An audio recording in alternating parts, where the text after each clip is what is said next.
Hi, this is Mark from Switch Island, known online on the Twitterverse as @SmarkTweeter.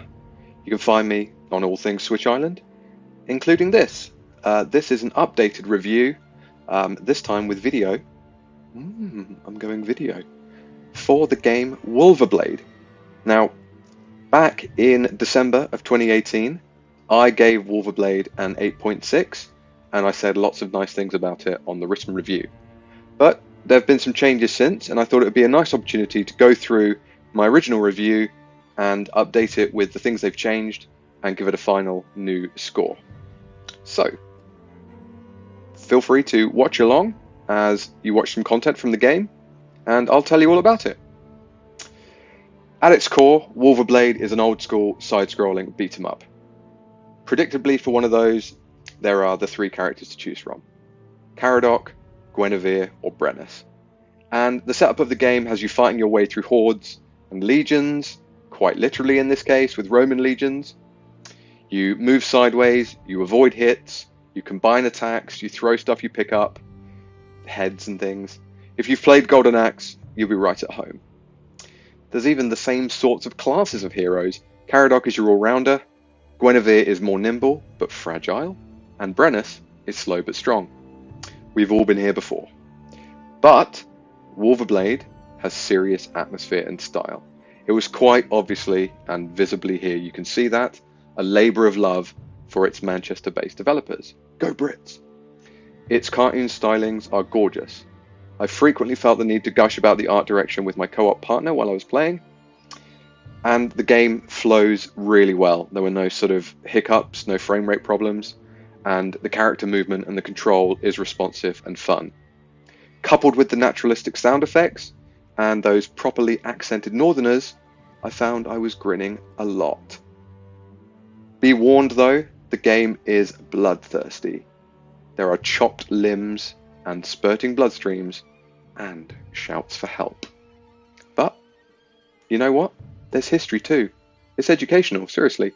As you play, you'll find documents and objects that have text pop-ups on which you can read all about battles, locations and weapons. Historical accuracy has never been so fun. And did I mention the believable accents? I can't say that I read all the historical documents, but I definitely appreciated them for being there, so hand to the developers for doing that. The motivation to keep playing and finish the game was always there for us. We found the story compelling. Being you're part of a tribe fighting for their lands, for their lives, for their freedom! Well, when hasn't that been fun? All the best stories follow the underdog, and along the way there's some lovely animated cutscenes with much posturing and name-calling. Be warned again, this game is definitely a challenge. Even in co-op we died quite a lot. When we played it, each stage had at least one checkpoint, but we restarted with the health that we got to the checkpoint with, so it pays to tread carefully. What they've added since is boss checkpoints and some extra checkpoints throughout to make it slightly more manageable. You can always up it to hard mode if you want to go in the hardcore mode. I would probably have real trouble completing this game in single player mode though, so I'm quite pleased that I did play it in co-op. Like its many beat 'em up predecessors, Wulverblade is an absolute blast to play in co-op, and it's fairly straightforward to set up. When we played it, it didn't have instant drop in and drop out co-op, but luckily the developers have added that, and it really makes a huge difference. We're used to that on the Switch, and I definitely gave the game a bit of a lower score than I would have done had they had that from the start. You don't want to have to drop out, to shut down the game, load both characters, and then log back in again. That's just annoying. What's really nice about the co-op, and definitely adds spice to the experience, is both players get ranked after each stage. So there's a bit of competitive tension along with the cooperative play. To summarise, this is an old school side-scrolling beat-em-up with a feisty lick of blood. If you're a fan of the genre, I would say this is a must-play.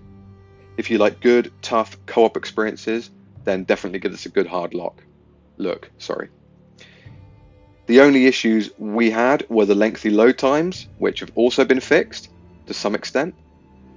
And the only other annoyance I had was leaving the game to add a second player, which has been fixed.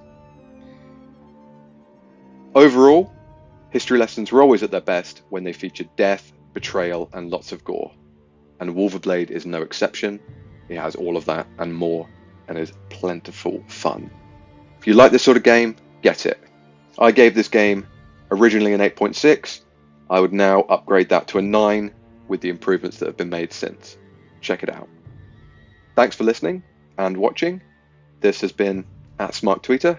Check us out on switchisland.co.uk.